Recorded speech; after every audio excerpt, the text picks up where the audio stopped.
মাননীয় স্পিকার, আমি একটা হাদিস বলতে চাই। হাদিসটা হচ্ছে, আল্লাহ রসুল বলছেন, আল্লাহ যদি কোনো শাসককে ভালোবাসেন তাহলে তার সাথী, তাকে একজন সৎ এবং সৎ উপদেশ দান করে এরকম ভালো মানুষকে তাকে সাথী বানিয়ে দেন। যখন শাসক কোনো ভুল করে তখন তার সেই সৎ সাথী তাকে, আর যদি সে কোনো ভালো কাজ করে তাকে সেই ব্যাপারে উৎসাহ দান করেন। আর আল্লাহ যদি কোনো শাসককে অপছন্দ করেন তাহলে তার সাথে একদম খারাপ সাথীকে তুলে দেন।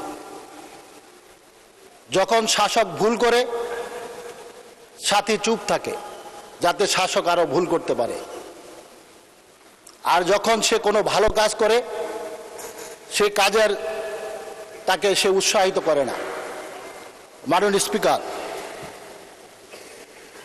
17 বছরের এই জাতি যে জগদ্দল পাথর বুকে বয়ে নিয়ে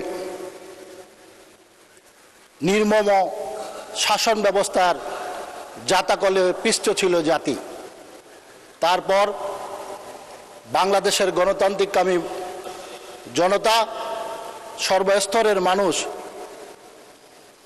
সেই স্বৈরশাসককে হটিয়ে একটি গণতান্ত্রিক পদ্ধতিতে আল্লাহর অশেষ রহমতে আমাদের একটি সুন্দর নির্বাচন দিয়েছেন, এবং সেই নির্বাচনে আমরা আমাদের সাথী হিসাবে আমাদের অপোজিশনকে আমরা সেই সৎ ব্যক্তিদের এবং ভালো মানুষদের হিসাবে আমরা বিবেচিত করি, এবং যার কারণে আজকের এই পার্লামেন্টে আমরা যখন কোনো ভুল করি তারা সাথে সাথে আমাদের সেই ভুলটাকে ধরিয়ে দেন।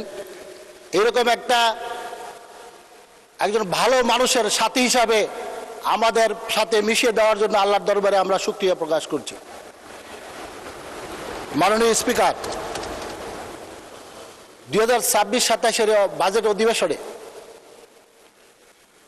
আমাদের অর্থমন্ত্রী সাহেব যে সফল একটা বাজেট দিয়েছেন, একটা বিষয় আমরা এখনো অনেকে চিন্তা করি, অনেকে করছি না, যার কারণে সমালোচনা কোন দিক থেকে শুরু হবে সেটা অনেকে বুঝে উঠতে পারছি না। আর সেটি হচ্ছে কি, মাত্র 4 মাসের একটা সরকারকে আমরা দেখলাম কি প্রায় 9 লক্ষ কোটি টাকার একটি বাজেট এই মহাসংসদে বাংলাদেশের মানুষের ভাগ্য উন্নয়নের জন্য উপস্থাপন করা হয়েছে। মাননীয় স্পিকার, এই 4 মাসের যেই সরকার, সেই সরকার যে দুঃসাহসিক বাজেট এই দেশের জনগণকে ভালোবেসে এদেশের মানুষের কল্যাণের চিন্তা করে যে বাজেট দিয়েছেন, এই জন্য আমি মাননীয় প্রধানমন্ত্রী এবং অর্থমন্ত্রী সহ মন্ত্রিপরিষদের সকলকে আমি ধন্যবাদ জানাচ্ছি যে অল্প দিনের মধ্যে একটি সুন্দর বাজেট দেওয়ার জন্য। মাননীয় স্পিকার, আমি কয়েকদিন আগে আমি আমার বাড়িতে গিয়েছিলাম। আমার কাছে দুজন বৃদ্ধ মা আসলেন, এক বৃদ্ধ মা এবং তার এক মেয়ে নিয়ে আসলেন। আমি জিজ্ঞেস করলাম যে মা, আপনি কেন আসলেন? তখন বৃদ্ধ মা আমাকে বললেন যে বাবা, তিনি কেঁদে কেঁদে বলছেন যে বাবা, আমি শুনেছি তোমাদের এই সরকার, তোমরা ফ্যামিলি কার্ড দিবে। আমার একটা মেয়ে আছে, সে মেয়েটা পঙ্গু, প্যারালাইজড, সে বিছনা থেকে উঠতে পারে না। তার জন্য কি একটা ফ্যামিলি কার্ড দেওয়ার ব্যবস্থা করা যাবে বাবা? তখন আমি আমার সেই বৃদ্ধ মায়ের দিকে তাকিয়ে থাকলাম আর ভাবলাম যে মাননীয় প্রধানমন্ত্রী নির্বাচনের আগে এই অসহায় অসতিপর এই বৃদ্ধ মায়ের কথা চিন্তা করেই তিনি এই দেশের এই অসহায় মহিলাদের জন্য তিনি, বৃদ্ধ মায়ের জন্য তিনি ফ্যামিলি কার্ডের ব্যবস্থা করেছেন।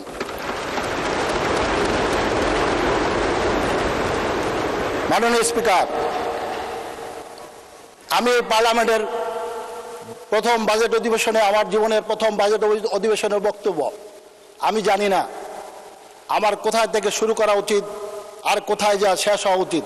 আমার সময় মাত্র 10 মিনিট। মাননীয় স্পিকার, আমাদের বন্ধুরা বলেছেন এই বাজেট একটা অস্বাভাবিক বাজেট, এত বড় বাজেট এই অল্প সময়ের মধ্যে কিভাবে এটা বাস্তবায়ন করা হবে।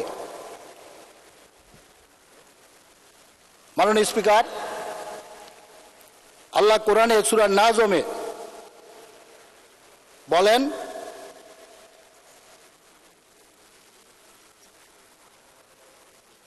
মানুষের জন্য তাই রয়েছে যার জন্য সে চেষ্টা করে, আর তার সেই চেষ্টা অবশ্যই দেখা হবে।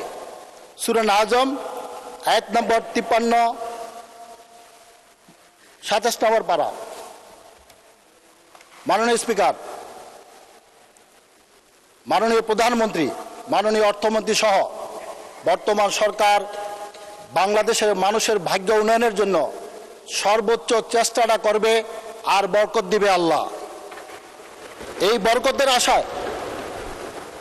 বরকতের আশায় আল্লাহর সাহায্য নিয়ে আমাদের এই প্রথম জাতীয়তাবাদী দলের এই সরকারের প্রথম এই বাজেট নিয়ে বাংলাদেশের মানুষকে নিয়ে পথ চলা। আমরা বিশ্বাস করি আমাদের ইমানের সেই শক্তি আছে, সেই হিম্মত আছে, যেখানে একটা বিধ্বস্ত অর্থনীতি রেখে গেছেন ফ্যাসিস্ট হাসিনা, সেই বিধ্বস্ত অর্থনীতিকে বাংলাদেশের মানুষকে পৃথিবীর দরবারে কর্মক্ষম জনশক্তি দিয়ে এবং দক্ষ জনশক্তি দিয়ে আমরা এই বাজেট বাস্তবায়ন করে ইনশাআল্লাহ আমরা চেষ্টা করব এবং দেখাবো যে বাংলাদেশ জাতীয়তাবাদী দলের পক্ষেই সম্ভব একটা অসম্ভবকে সম্ভব করা। মাননীয় স্পিকার,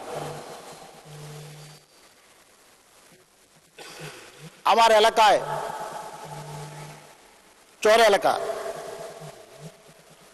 ওদিন আমাকে ইউনূস সাহেব ফোন করলেন, বললেন আপনার এলাকায় একটা স্কুল এসেছে যেখানে বাচ্চাদেরকে ফ্রি ব্যাগ এবং জুতো দেওয়া হবে, ড্রেস দেওয়া হবে।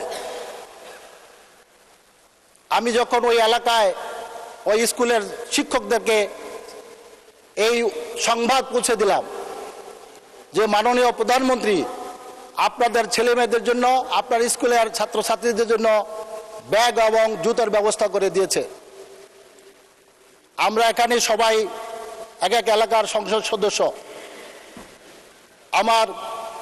আমাদের গরিব পরিবারগুলার সে বাচ্চারা আনন্দে সেদিন আত্মহারা হয়ে গেল, যে এবং বাবা মারও আত্মহারা হয়ে গেল যে আমার ছেলে আমার মেয়ে যার কাঁধে ব্যাগ থাকবে, যার পায়ে জুতা থাকবে, যার গায়ে স্কুল ড্রেস থাকবে।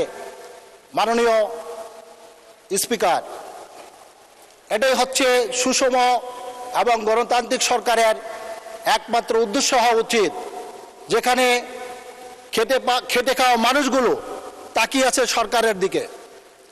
আর সর্বশেষ আমি আমার শরীয়তপুর এলাকার আমি মাননীয় প্রধানমন্ত্রী এবং যোগাযোগ মন্ত্রীর কাছে আমি অনুরোধ করব, আমাদের পদ্মা সেতু থেকে শরীয়তপুর হয়ে হিজলা হয়ে কুয়াকাটা পর্যন্ত একটা রেল লাইন চালু করার জন্য, এবং এতে ঢাকা থেকে 2 ঘন্টার মধ্যে কুয়াকাটা। ধন্যবাদ মাননীয় হুইপ।